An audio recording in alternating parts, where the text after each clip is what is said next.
میرے دوستو، انسان کو کل عقل بھی مل جائے تو پھر بھی اللہ کی حکمت کا وہ احاطہ نہیں کر سکتا۔ رب کریم کو زیادہ پتہ ہے کہ ہمارے لیے کون سی چیز بہتر ہے اور کون سی چیز ہمارے لیے نقصان کا باعث ہے۔ اللہ تبارک و تعالی کی حکمت یہ چاہتی ہے کہ میرے بندے پریشان نہ ہوں۔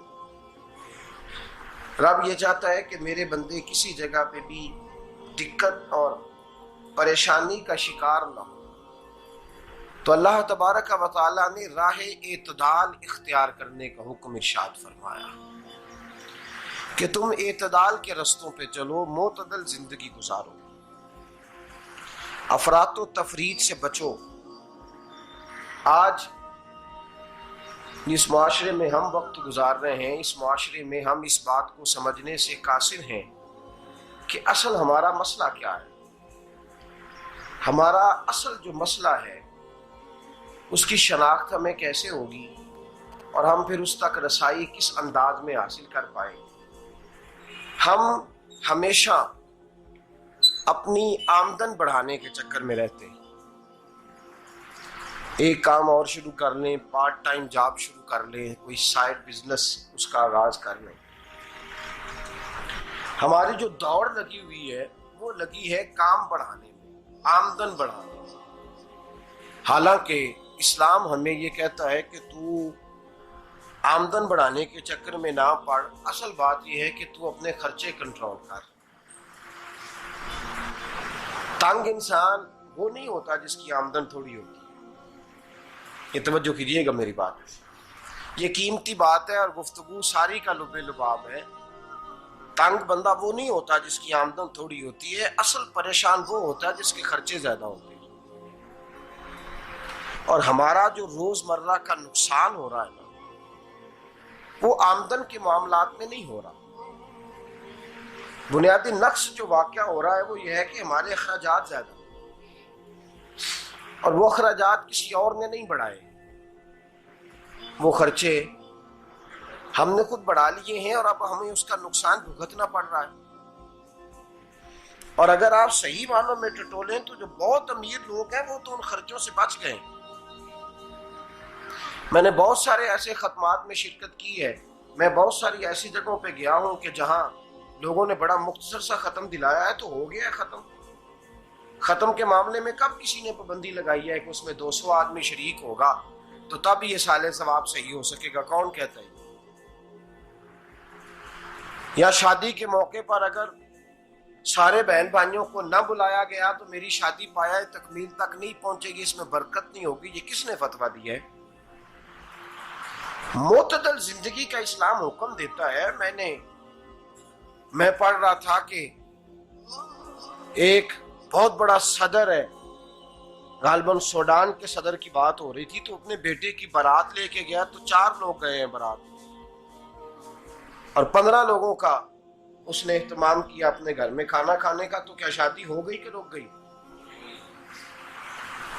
تو بھائی راگ الاپنا اس بات کا کہ بڑی پریشانی ہے، کوئی سائیڈ بزنس شروع کیا جائے فلان جگہ فلان جگہ فلان جگہ، تو اصل معاملہ یہ ہے کہ پہلے ایک بندہ کماتا ہے تو پھر بھی گھر ہی چلتا ہے، پھر بڑا بیٹا ساتھ شامل ہوتا ہے تو پھر بھی گھر ہی چلتا ہے، پھر منجلا بیٹا شامل ہوتا ہے تو پھر بھی گھر ہی چلتا ہے۔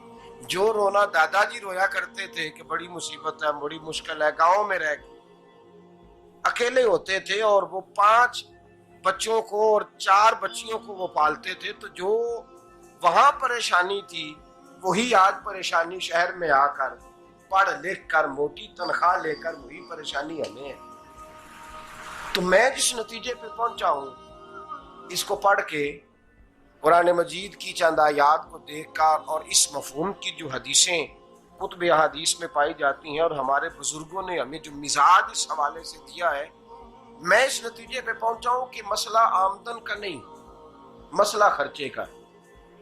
ہمارے خرچے بنیادی طور پر زیادہ، اور اگر پھر ہم زیادہ بوجھ خواتین پہ ڈالتے ہیں کہ وہ مطالبے زیادہ کرتی ہیں، اور اگر آپ مجھ سے پوچھیں تو خواتین کی بھی اگر کسی جگہ کوئی عادت خراب ہوتی ہے تو اس میں اصل کردار اس کا ہوتا ہے جو وہ عادت خراب تو کیوں اپنے گلے سے اتار کے آپ کسی کے گلے میں بات ڈالنے کے چکر میں ہیں؟ وہ خواتین کی طبیعت نہیں ایسی ہے. اصل بات یہ ہے کہ ہم نے عادت ڈالی ہے، ہم نے یہ مزاج ان کو دیا ہے تو ان کا بنا ہے، نہ کیسے بن سکتا.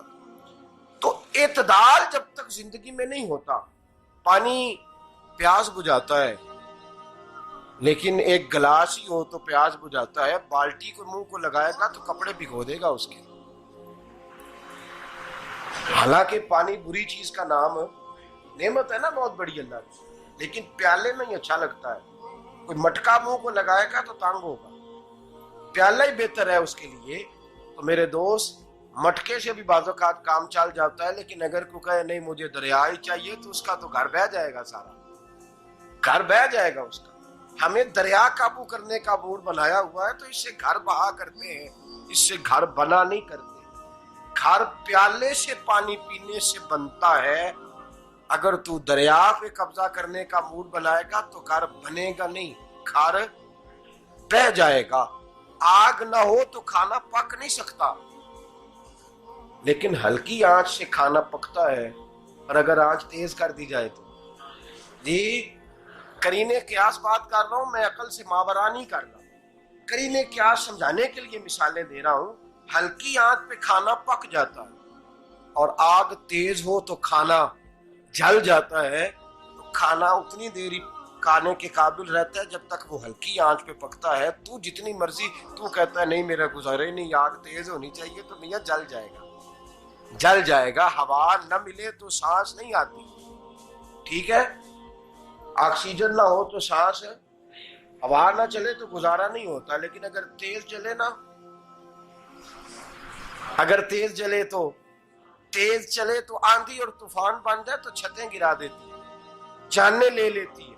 ہم ہیں طوفان کے چکر میں، ہم ہیں دریا کے چکر میں، ہم ہیں بڑے لاؤ کے چکر میں. تو میاں ہلکی آنچ ہی اچھی ہے، یاد رکھ.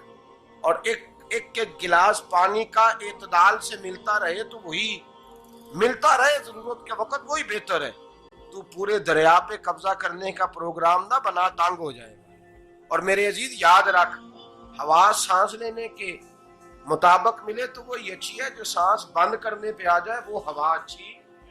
ہم نے چکر چلا لیا ہے کہ زیادہ پیسہ، راتوں رات پیسہ، لمبا پیسہ، یہ پلاٹ بھی میرا، وہ پلاٹ بھی میرا، گجرانوالا بھی، گجرات بھی، لالا موسیٰ کھاری اور پنڈی تک جہاں میں جاؤں میرے نام کی تختیاں لگی ہوئی ہونی چاہیے.